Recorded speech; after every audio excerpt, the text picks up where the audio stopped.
De la mañana 28 minutos y el médico cardiólogo Ricardo Hidalgo, rector también de la Universidad UTE, se encuentra con nosotros a esta hora para conversar sobre la decisión del alcalde de Quito de notificar al COE Nacional que la capital a partir del miércoles 3 de junio pasará a color amarillo.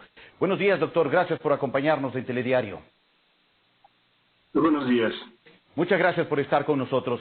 Bueno, ¿cómo recibe usted, como representante de un sector de los médicos en la ciudad de Quito, esta decisión del alcalde de que Quito, la capital, pase a color amarillo desde el próximo miércoles 3 de junio? Con satisfacción, pero también con preocupación. Con satisfacción porque el viernes pasado un grupo de 120 académicos enviamos una comunicación al señor alcalde de la ciudad pidiéndole que, dada la situación en la que nos encontramos, no es prudente abrir o cambiar el color de semáforo. Y con preocupación porque el sistema de salud, a pesar de las declaraciones que acabo de escuchar del señor ministro, el sistema de salud en la ciudad está absolutamente colapsado. El día 24, que es el último reporte que tenemos, esto es dinámico, puede haber cambiado, pero me imagino que a peor, no a mejor, la ciudad tenía 14 camas de hospitalización en los hospitales de la red pública y 7 camas en la unidad de cuidados intensivos. Esto lo que nos habla es de un incremento importante de la epidemia, de la pandemia, y también nos dice que es el resultado de haber cambiado la política de contención el día 4 de mayo, cuando se relajaron las medidas y el aislamiento pasó a un distanciamiento en el momento más crucial. Ese es un indicador que debe generar alarma en la capital, por lo que ayer el ministro de Salud dijo que ese tipo de cifras no deberían generar preocupación en la ciudad de Quito, que es prácticamente parte de la dinámica dentro de esta emergencia sanitaria, dentro del COVID y su presencia en las ciudades, lo que se está viviendo. Pero se debe generar una alarma, una preocupación frente a estos indicadores. Bueno, en realidad las cifras están ahí, depende de quién las interprete. Estoy preocupado porque este afán de minimizar la crisis lo único que hace es confundir a la ciudadanía no sabe a qué atenerse. El problema mayor se da en los barrios de la periferia, en donde la informalidad está creciendo, y tenemos referencias de que la situación no ha sido controlada y de que está muy lejos de ser controlada. De acuerdo con los análisis matemáticos que hemos hecho en mi universidad, el día de ayer se cumplieron el pico máximo fue el día de ayer, el día 70, y esperamos que hacia el día 84, es decir, alrededor del 17 de junio, empiecen a descender las cifras de contagio en la capital. Por ello había el pedido de varios médicos, de personal relacionado al sector de la salud, durante esa reunión que mantuvieron hace pocos días con el alcalde Jorge Yunda, que el tema de la semaforización en color rojo para el caso de Quito se mantenga hasta el 17 de junio. Bueno, ya la decisión se ha tomado, Quito pasará desde el próximo 3 de junio a color amarillo, pero estos 7 días que restan para llegar al día de cambio de color de semáforo serán suficientes para que la ciudad pueda enfrentar un menor impacto frente a la pandemia. Bueno, ojo, se va a abrir el 3, pero con restricciones, es decir, no como estaba planificada la semaforización en amarillo.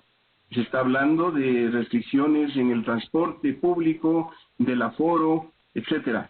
Realmente, lo que esperamos en estos días es trabajar intensamente con las empresas, con las cámaras, para ayudarles a generar protocolos de bioseguridad. Nosotros no nos oponemos al retorno. Lo que pedimos es insistentemente que se identifiquen los focos de contagio, que identifiquemos a los contagiados, que hagamos un confinamiento selectivo de los contagiados y de las personas que están a su alrededor, que incrementemos el número de pruebas PCR, no las pruebas rápidas confunden, no sirven de mucho y no sabemos si se han validado o no, cuál es la capacidad que tiene la prueba para diferenciar los enfermos de los sanos y los sanos de los enfermos. Hay muchos falsos positivos y falsos negativos. Es un tema complejo. Entonces lo que pedimos es que se hagan más pruebas, que se asegure el distanciamiento social, que las personas que tienen factores de riesgo sobreañadidos, 60 años de edad, enfermedades pulmonares, enfermedades cardíacas, diabéticos, personas que están recibiendo tratamiento inmunosupresor por cáncer, se queden confinadas, tengan mucho más cuidado y que la gente obviamente use las mascarillas y que lleve las indicaciones o que continúe con las indicaciones desde el punto de vista de mantener la higiene. Bueno, doctor, como usted bien lo señala, esta decisión de la alcaldía es pasar a un color amarillo modificado, por así decirlo, porque se ha dispuesto que las actividades productivas, por ejemplo, serán reactivadas siempre y cuando se respeten los protocolos de bioseguridad en jornada presencial con el 50% del personal. Otra de las decisiones también es la reapertura de locales comerciales que podrán operar con el 30% del aforo de clientes, el toque de queda de 6 de la tarde a 5 de la mañana, la transportación pública que se reanudará de forma paulatina y controlada para evitar aglomeraciones y, en fin, una serie de medidas que de una u otra forma permiten un restablecimiento limitado de actividades en la capital. Pero ¿esto será suficiente para tratar de contener la amenaza del COVID en nuestra ciudad? Y se olvidó de un tema que es fundamental y que le hemos insistido al alcalde, que la responsabilidad de emitir los salvoconductos pase nuevamente al distrito metropolitano, porque lo que está ocurriendo es de locos. Es decir, se ha abierto el grifo, todos los días aquí lo que vemos es un desfile de autos con unas congestiones como si no estuviera pasando nada. Se está dando salvoconductos a todo el mundo. Entonces, si no hay control, ¿de qué estamos hablando? Y no me digan que no se puede controlar, que es un Estado garantista. Por favor, los mensajes que está dando el gobierno son mensajes que no están llegando adecuadamente a la población. Nosotros decimos que aquí no pasa nada, que el sistema tiene capacidad de respuesta, que tenemos el sistema instalado de la infraestructura, cuando estamos demostrando, con los propios datos del Ministerio de Salud Pública, de que el sistema está colapsado. Entonces, lo que se pide es un poco más de responsabilidad. Nuestro afán es por defender la vida y la salud de los ciudadanos. No estamos confrontando, no nos estamos oponiendo los médicos y los académicos ni a las medidas del gobierno, ni queremos, como se ha dicho el día de ayer, la explosión social. No, para nada. Queremos que se vuelva al trabajo, pero con absoluta seguridad, con orden, y para eso existen los mecanismos adecuados. ¿Es mucho pedir? Bueno, lógicamente también esa ha sido otra de los planteamientos que se han podido definir en la reunión del COE cantonal, que el municipio capitalino pueda tener la potestad y el manejo de la emisión de los salvoconductos, porque hemos visto durante estos días que hay muchos ciudadanos que se mantienen prácticamente en luz verde o como si no existiera una emergencia sanitaria, realizando actividades de la forma más normal sin mantener ningún tipo de cuidado ni prevención frente a la pandemia. Y lógicamente esto amerita un mayor control por parte de la autoridad local, en este caso del municipio de Quito.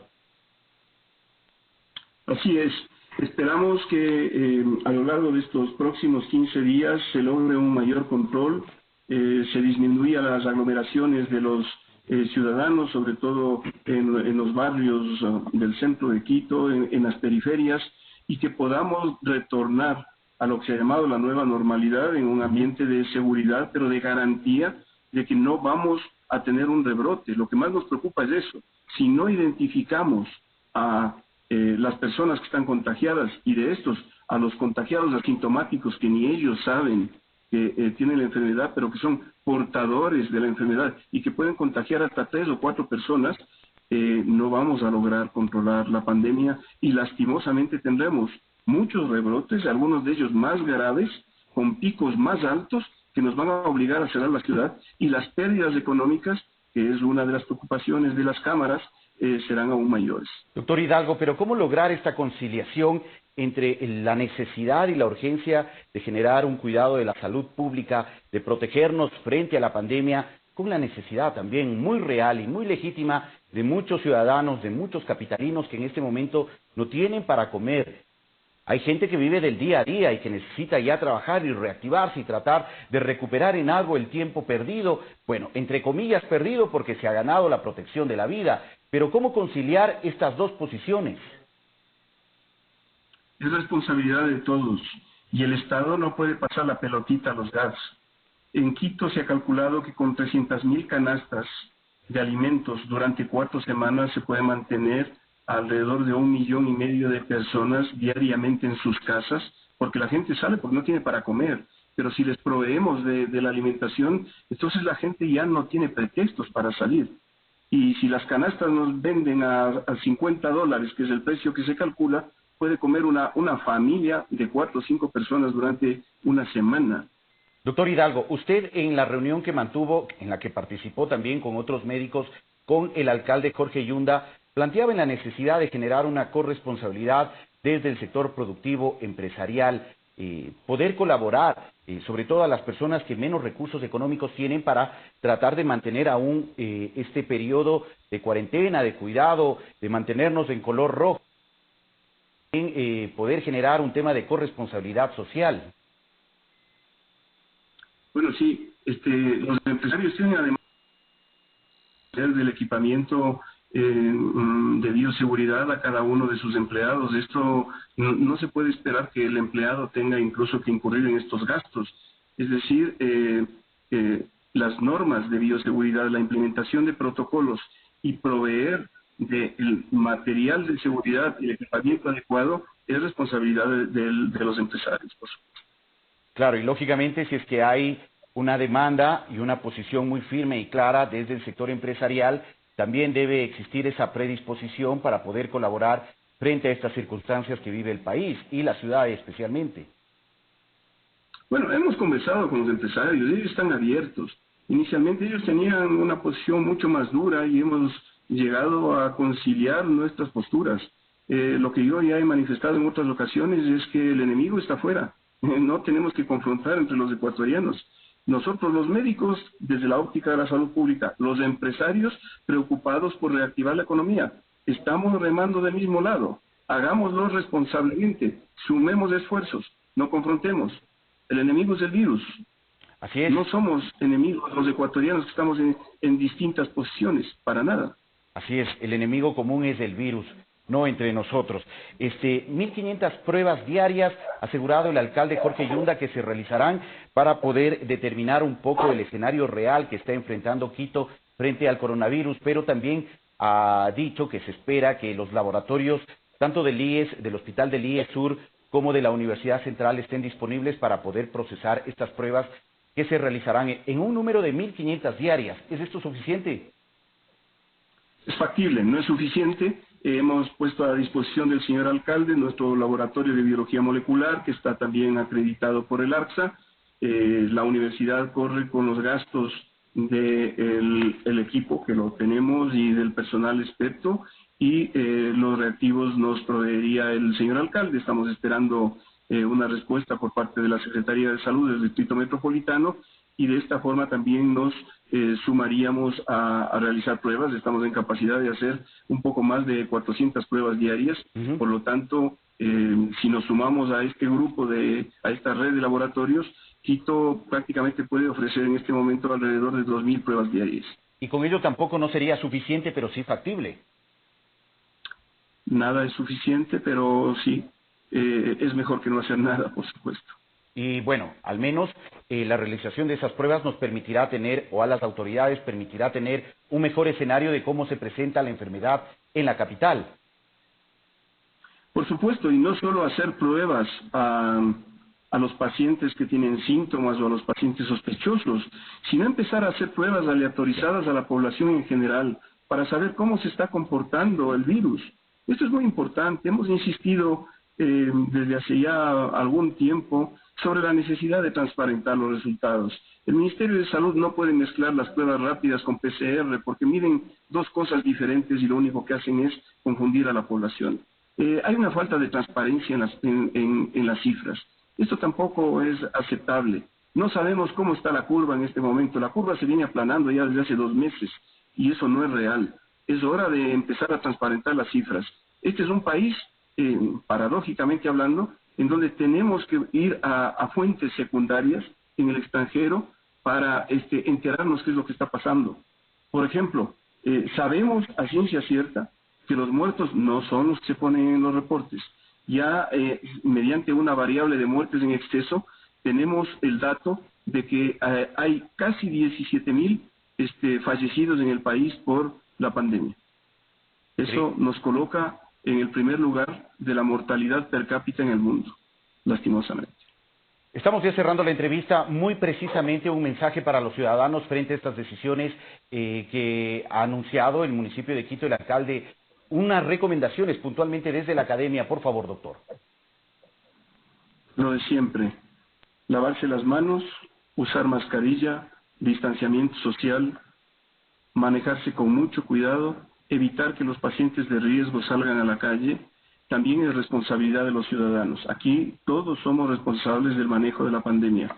Pedir a la ciudadanía que se mantenga todavía en confinamiento hasta lograr que la crisis haya sido controlada, y esperamos que esto en el menor tiempo posible así lo sea. Calculamos que en 15 días, si las cosas van bien, vamos a lograrlo. Hasta tanto, la responsabilidad es de todos. Un llamamiento muy cordial a los ciudadanos, no solo de Quito, sino también del país, para continuar con las medidas de aislamiento que se han venido recomendando desde el inicio de la crisis.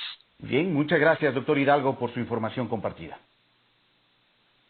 A usted muchas gracias por la invitación. Gracias, muy gentil al doctor Ricardo Hidalgo, rector de la Universidad UTE de la ciudad de Quito, por ofrecernos información desde el ámbito de los trabajadores y representantes del sector de la salud en la ciudad de Quito frente a las decisiones tomadas por el alcalde Jorge Yunda de que la capital pase a color amarillo desde el próximo miércoles 3 de junio.